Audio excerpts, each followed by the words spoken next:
नमस्कार विद्यार्थी मित्रांनो, क्रिएटिव्ह मॅथ्स मराठी या आपल्या युट्यूब चॅनलमध्ये तुमच्या सगळ्यांचं सहर्ष स्वागत आहे. आज आपण चर्चा करतोय इयत्ता 10वी इंग्लिशवरती आणि इंग्लिश मधली पहिली पोयम अ टीनेजर्स प्रेयर या कवितेवर आज आपल्याला चर्चा करायची आहे. या कवितेचा अर्थ आपल्याला समजून घ्यायचा आणि त्यानंतर कवितेचा जो काही वर्कशॉप आहे आणि स्वाध्याय जो आहे तो सुद्धा आपल्याला भाग समजून घ्यायचा आहे. पहिल्या 5 मिनिटांमध्ये आपण कवितेचा अर्थ नीट समजून घेऊ आणि त्यानंतर कवितेचा जो स्वाध्याय आहे त्यावर आपण चर्चा करूयात. तर सगळ्या गोष्टींवरती डिटेल्समध्ये चर्चा करायची आहे. जाऊयात पुढे मित्रांनो. पुढे जाण्याच्या अगोदर एक छोटीशी रिक्वेस्ट आहे. जर तुम्ही नवीन असाल आपल्या युट्यूब चॅनलवर, अजूनपर्यंत चॅनल सबस्क्राईब नसेल केला तर आत्ताच आपला चॅनल सबस्क्राईब करा आणि त्या बाजूला असलेलं बेलचं बटन दाबायला विसरू नका. तर चला जाऊयात पटकन पुढे. तर बघा मित्रांनो, अ टीनेजर्स प्रेयर. टीनेजर्स म्हणजे काय? किशोरवयीन मुलं, म्हणजे तुमच्यासारखीच तुमच्याच वयातली मुलं. आता टीन जर तुम्ही म्हटलं तर बघा, अंकामध्ये जर तुम्ही बघितलं नंबर्समध्ये 11, 12 नंतर 13 येतात. 13, 14, 15, 16, 17, 18, 19.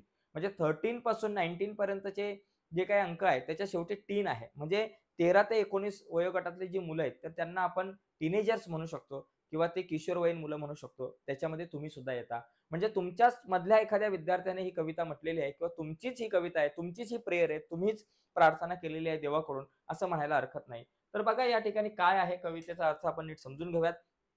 तर काय दिलंय बघा, each day brings new beginning, decision I must make. बघा, प्रत्येक दिवसाची सुरुवात ही न्यू बिगिनिंग म्हणजे नव्याने सुरुवात होत असते. प्रत्येक दिवसाची जी सुरुवात आहे, प्रत्येक दिवस एक नवीन सुरुवात घेऊन येतो आपल्याकडे. आणि डिसिजन आय मस्ट मेक म्हणजे निर्णय काय मलाच घ्यायचा आहे. जो काही निर्णय घ्यायचा आहे त्या दिवसाचा तो मलाच घ्यायचा आहे. काय निर्णय घ्यायचा आहे?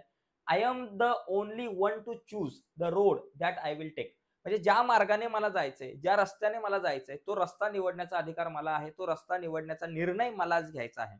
म्हणजे प्रत्येक दिवसाची सुरुवात नव्याने होते आणि त्या नवीन दिवसामध्ये कुठल्या मार्गाने मला जायचंय तो मार्ग निवडण्याचा निर्णय हा मलाच घ्यायचा आहे, असं या ठिकाणी इथे हा मुलगा म्हणतोय. आणि पुढे तो जाऊन म्हणतोय की I can choose to take the road of life that leads to great success.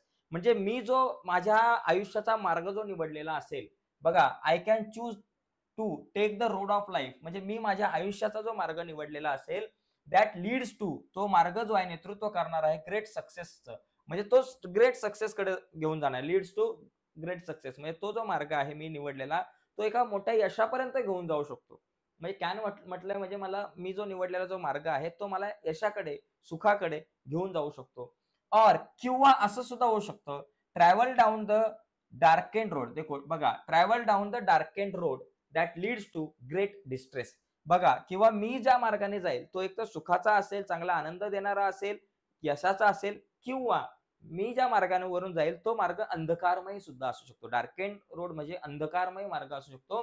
आणि हा मार्ग मला कुठे घेऊन जाणार आहे? ग्रेट डिस्ट्रेस म्हणजे खूप मोठ्या दुःखाकडे घेऊन जाणारा असेल. म्हणजे मी जो मार्ग निवडेल तो एकतर सुखाकडे घेऊन जाणारा असू शकतो किंवा दुःखाकडे घेऊन जाणारा असू शकतो. दोघांपैकी कुठेतरी तो मार्ग मला घेऊन जाईल. ओके.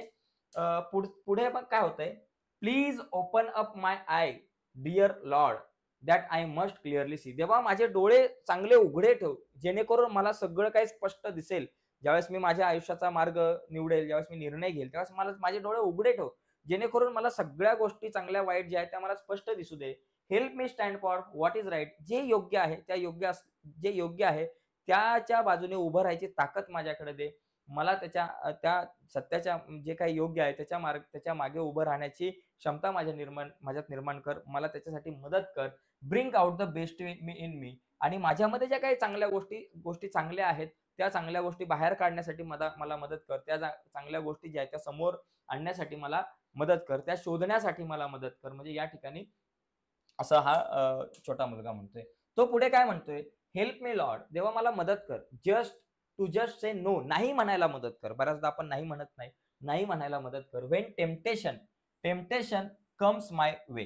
टेम्पटेशन म्हणजे मोह. इथं सांगितलं बघा, टेम्पटेशन म्हणजे मोह. जेव्हा माझ्या आयुष्यामध्ये मोह येईल, एखादी चुकीची गोष्ट करण्याची धारणा माझ्या मनामध्ये येईल, त्यावेळेस मला तिथं नाही म्हणायला शिकव. त्यावेळेस तिथं मला नाही म्हणायला मदत कर. चुकीच्या मार्गाला जाण्यापासून मला थोडंसं थांबवण्यास मदत कर. म्हणजे हेल्प कर देवा मला नाही म्हणण्यासाठी. ज्यावेळेस माझ्या मनामध्ये मोह येईल त्यावेळेस मला स्वतःला नाही म्हणता आलं पाहिजे की बाबा ही गोष्ट नको करायला. Okay.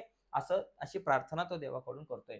That I might keep my body clean and fit for life each day. त्याच्यामुळे माझी जी काही बॉडी आहे, माझं शरीर जे आहे ते स्वच्छ, सुंदर आणि फिट राहावं पुढचं आयुष्य जगण्यासाठी. ठीक आहे. बघा पुढे पुढे एक शेवटचं कडवं आहे.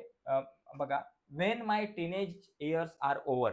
बघा, जेव्हा माझं टीनेज इयर्स संपेल, ज्यावेळेस मी मोठा होईल, I now that I will see. मला माहिती आहे तेव्हा मी काय पाहत असेल. मी काय पाहत असेल? That life is travel it's very best. म्हणजे मी माझं जे आयुष्य जगलेलं आहे ते अतिशय सुंदर होतं, खूप चांगल्या प्रकारे जगलेलो आहे. With you walking next to me. तू माझ्यासोबत तेव्हा होता आणि आता सुद्धा आहेत. ओके, मार्गदर्शन करत असताना मला. तर या ठिकाणी लक्षात घ्या मित्रांनो, हा छोटा मुलगा जो आहे तुमच्यासारखा, तर तो देवाकडे प्रार्थना करतोय की देवा, म्हणजे मला निर्णय घेण्यास मदत कर. मला माझे निर्णय स्वतःला घ्यायचेत, पण ते निर्णय योग्य असेल, अयोग्य असेल, योग्य असावे, त्यासाठी तू मला मदत कर.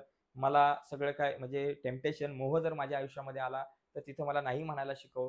मी निवडलेला मार्ग जो आहे तो मला सुखाकडे घेऊन जाणारा असेल किंवा सक्सेसकडे, ग्रेट सक्सेसकडे घेऊन जाणारा असेल किंवा ग्रेट डिस्ट्रेसकडे घेऊन जाणारा असेल, तर तो मार्ग निवडण्यासाठी मला मदत कर, असं या ठिकाणी कवी म्हणजेच हा छोटा विद्यार्थी तो म्हणतोय.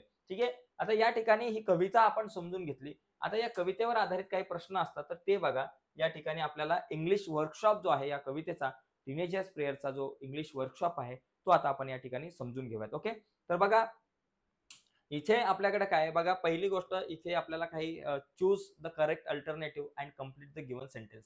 According to the poet dot dot dot are brought by each day. Poem काय म्हणतोय की नवीन दिवसाची सुरुवात कशी होते? न्यू बिगिनिंग होते का न्यू एंडिंग होते? तर न्यू बिगिनिंग होते, हे आपल्याला माहिती आहे. We must decided to take the road which leads to. तुम्ही जो निवडलेला जो मार्ग आहे तो काय लीड्स करणार आहे? ग्रेट डिस्ट्रेस का सक्सेस? तर तो ग्रेट सक्सेसला लीड्स करणार आहे. Okay. The poet prays to the lord to help him stand for what is right. बाबा काय योग्य आहे त्याच्या दिशेने मला उभं राहण्यासाठी मदत कर. ओके. पुढे the poet wants to see that his teenage year have been the dot dot years of his life. म्हणजे त्याने जे त्याचं आयुष्य जे जगलेलं आहे टीनेजर्स इयर, तर ते कसं असणार आहे? तर वर्स्ट असणार आहे का बेस्ट असणार आहे? तर ते बेस्ट असणार आहे. तर मित्रांनो, हे पुस्तकामध्ये हे प्रश्न आहेत आणि त्यांची उत्तर आहे, तुमच्या लक्षात आले असेल. याचा स्क्रीनशॉट तुम्हाला घ्यायचा असेल तर घेऊ शकता. आपण आता पुढच्या काही प्रश्नांकडे जाऊयात. बघा इथे आपण पुढे आपल्याला find and write the pairs of rhyming word. बघा, रायमिंग वर्ड आहे, त्याचे पेअर्स ऑलरेडी इथं आपण घेतलेत. मेकला टेक, सक्सेसला डिस्ट्रेस, सीला मी, वेला डे आणि सीला मी परत आलेला आहे डबल. ठीक आहे. अशा प्रकारे हे रायमिंग वर्ड आहेत, हे तुम्हाला सांगता आले पाहिजेत. त्याच्यानंतर पुढे बघा इथं या ठिकाणी what is the rhyme scheme of the poem? Choose the correct one from the following. आता याच्यापैकी योग्य रायमिंग स्कीम काय येतं? तर ही जी योग्य रायमिंग स्कीम आहे तर ती कशी ओळखायची? तर हे आपण समजून घेऊयात. बघा इथं आपली ही जी कविता आहे, आता या कवितेमध्ये जर आपण इथं बघितलं, बघा आता या कवितेमध्ये आपण थोडंसं बघूयात रायमिंग स्कीम जी आहे ती कशी निवडायची, कशी शोधायची रायमिंग स्कीम ते आपण बघूयात. आता इथे बघा, each day brings new beginning. बिगिनिंगला समजा मी ए म्हटलं, इथं याला ए म्हटलं. आता बिगिनिंगला मेक जो आहे, बिगिनिंगला मेक राईम आहे का नाहीये? त्याचबरोबर म्हणून याला बी म्हणू. बरोबर, ए नंतर इथं आला बी. बिगिनिंगला ए लिहिलं, बी लिहिलं. थोडासा वेगळा मार्कर घेऊ आपण म्हणजे जरा तुम्हाला चांगलं दिसेल. इथं आता ए, काय बाबा क्लिअर दिसलं पाहिजे. एक मिनिट, पांढराच घेऊ. इथं समजा तुम्ही ए म्हटलं आणि याला तुम्ही बी म्हटलं, कारण हे दोघे जण राईमिंग नाहीयेत. म्हणजे बिगिनिंगला मेक हा राईम नाहीये. त्याच्यानंतर बिगिनिंगला चूज आहे का नाहीये, त्याच्यामुळे याला आपण काय म्हणू? सी म्हणू. म्हणजे हे तिघ जण एकमेकांना राईम नाहीये. म्हणजे ए बी सी. आता टेक जो आहे, टेक कोणाला राईम आहे तिघांपैकी? तर मेकला आहे. मेक काय बाबा? बी आहे, म्हणून इथं बी लिहिलं. म्हणजे ए बी सी बी काय येते? ए बी सी बी ही या ठिकाणी रायमिंग स्कीम येते. तर रायमिंग स्कीम अशा प्रकारे शोधायची. बिगिनिंगला मी ए म्हटलं, बिगिनिंगला मेक आपल्याला या ठिकाणी राईम नाहीये असता तर इथं याला पण ए म्हटलं असतं, म्हणून इथं बी म्हटलं कारण तो राईम नाहीये. चूज दोघांपैकी समजा ए ला असतं तर मग इथं ए लिहिलं असतं, बी ला राईम असतं तर बी लिहिलं असतं, पण इथं कोणालाच राईम नाहीये म्हणून सी लिहिलं. आता इथं टेक जर बघितलं तर मेकला राईम आहे, म्हणजे बी या ठिकाणी इथं आपण लिहिलं. म्हणजे ए बी सी बी ही रायमिंग स्कीम आली, ए बी सी बी.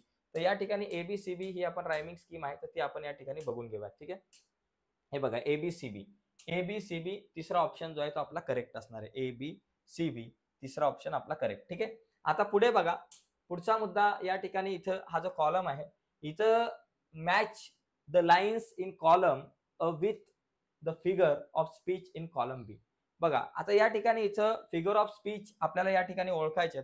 तर हे या ठिकाणी बघा त्यांची उत्तरं या ठिकाणी इथं आपल्याला दिसत आहेत. आपण फटाफट पुढे जाऊयात, वेळ आपल्याकडे नाहीये. Decision I must make inversion आहे.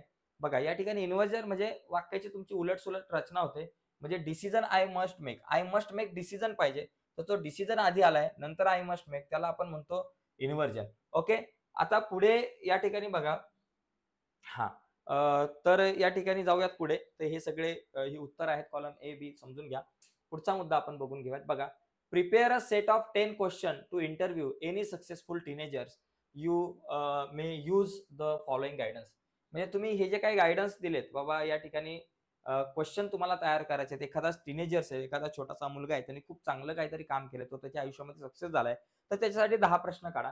इथे काही पॉइंट आहे. Name of the interviews, name of the interview, name of the इंटरव्ह्यूअर, interview देणारा कोण, घेणारा कोण, टॉपिक काय, व्हेन्यू काय, डेट काय. तर या सगळ्या मुद्द्यांचा आधार घेऊन आपल्याला काही प्रश्न तयार करायचे आहेत. तर हे प्रश्न बघा या ठिकाणी इथं तयार केलेत. Could you please tell me about your family. तू तुझ्या फॅमिली संदर्भात काही प्रश्न मला सांगू शकतो काय? How did you blindness affect your career as a musician and composer. तर हे काही प्रश्न आहेत. तर हे प्रश्न तुम्ही घेऊ शकता. हे प्रश्न तुमच्या उपयोगी ठरू शकतात. तर ही उत्तरं आहेत त्याची, किंवा तुम्ही तुमच्या पद्धतीने सुद्धा काही प्रश्न या ठिकाणी तयार करू शकताय. ओके. पुढचा बघा मुद्दा.